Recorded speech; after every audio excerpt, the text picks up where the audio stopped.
সরস্বতী ঠাকুর দেখে বাড়ি ফেরার পথে পথ দুর্ঘটনায় মৃত্যু হলো 4 জনের। এমনই মর্মান্তিক ঘটনাটি ঘটেছে নদিয়ার করিমপুর থানার কানাইখালীতে। পুলিশ সূত্রে খবর, একই মোটর বাইকে করে মোট 4 জন বাড়িতে ফিরছিল। সেই সময় কানাইখালী এলাকায় নিয়ন্ত্রণ হারিয়ে একটি দোকানে ধাক্কা মারে। 4 জন আহত হলে প্রথমে তাদের স্থানীয় নাজিরপুর ব্লক স্বাস্থ্য কেন্দ্রে নিয়ে যাওয়া হয়।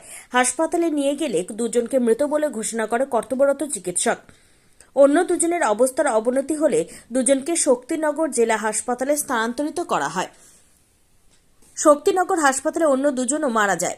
সরস্বতী পুজোর দিনে এমন মর্মান্তিক ঘটনায় গোটা এলাকায় নেমে এসেছে শোকের ছায়া। আর 4 জনের মৃতদেহ শক্তিনগর জেলা হাসপাতালে ময়নাতদন্ত হবে। ইতিমধ্যে এই দুর্ঘটনা নিয়ে তদন্ত শুরু করেছে করিমপুর থানার পুলিশ। যিনি মারা গেছেন উনি আপনার কে হন? ভাই ওই কাকার ছেলে। ওনার নাম কি? দীপ মণ্ডল। বয়স কত? 20 বছর হবে। বাড়ি? আস্তুলানগর। কোন থানা? ওই তেহট্টরের দিকে। মোট মানে কজন মারা গেছেন? 4 জন ছিল। ওরা কিসে ছিল? বাইকে 4 জন ছিল। এরা বাইকে করে কোথা থেকে কোথায় যাচ্ছিল? ওরা ওই কানাইকালীর দিকে কোথায় গেছে ঘুরতে রাত্রেবেলায় 9:30টার দিকে। যে হয়েছে কখন? কখন ওই 10টার দিকে খবর পেয়েছে 2 জন জায়গায় মারা গেছে, আর 2 জন ছিল আস্তে আস্তে মারা গেছে। এরা কি সবাই পড়াশোনা করে? মানে কোন কলেজে বা মানে কোন ইয়েতে পড়ে? বেতাই কলেজে। 4 জনায়? 4 জন। একজনা তো বলছে 16 বছর বয়স। 16 না 20 বছর, আর একটা মানে 16 বছর, 16-17 বছর। এই 4 জনের নামই জানেন?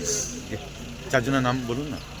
একজন তন্ময় বিশ্বাস, একটা দীপ মণ্ডল, একটা সুমন মণ্ডল, আর সুমন বিশ্বাস, মনীষ বিশ্বাস। এদের বয়স সব আনুমানিক কত হবে? কত থেকে কতের মধ্যে? ওই 18-19 এরকম। এ কি সরস্বতী পুজো উপলক্ষে কি এরা মানে বেড়াতে গিয়েছিল? ঘুরতে গিয়েছে। কোথায় গিয়েছিল ঘুরতে? ওই নাজিরপুরের ওইদিকে গিয়েছিল, কানাইখালী। একটা মোটরসাইকেল দিয়ে কিসের সঙ্গে ধাক্কা মারে? কিসের সঙ্গে এখন মেরেছে কেউ দেখেনি তো, বলছে লরির সঙ্গে। লরির সঙ্গে? এটা হয়েছে কোথায়? কানাইখালী। কানাইখালী বাজারের ওপরে? সেটা বলতে পারবো না বাজার। আপনার নাম কি? আমার নাম নিকিতা বিশ্বাস।